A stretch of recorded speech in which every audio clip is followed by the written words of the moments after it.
Oh man, morning everyone. And so begins our semi-rushed morning roomie today as I start my new gig in another city. This is called Acts of Helplessness, and I did a little reading of it last night, underlined a few things, and honestly everyone, I'm just going to kind of read it. I'm not going to say a whole lot about it. You know,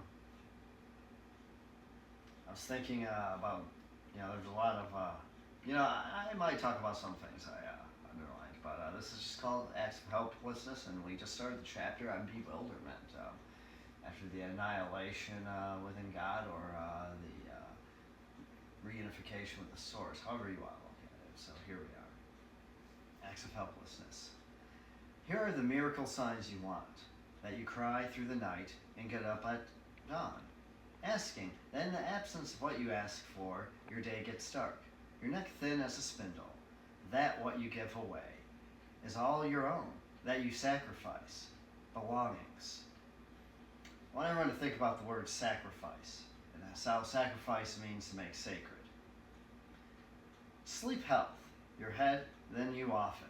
Sit down in a fire, like aloes woods, and often go out to meet a blade like a battered helmet. When acts of helplessness become habitual, those are the signs. Think here. But you run back and forth, listening for unusual events, peering into the face of travelers. Why are you looking at me like a madman? I've lost a friend, please forgive me. I've lost myself, I've lost connection with the world of eternity. Searching like that does not fail. Those will come a rider who holds you close. You faint and gibber. The uninitiated say, he's faking. How could they know?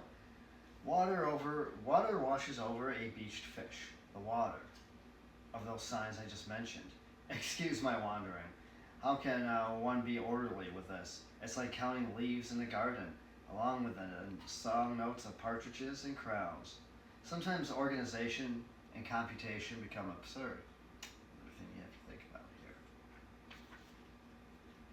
Of these 2,000 I and we people, which am I?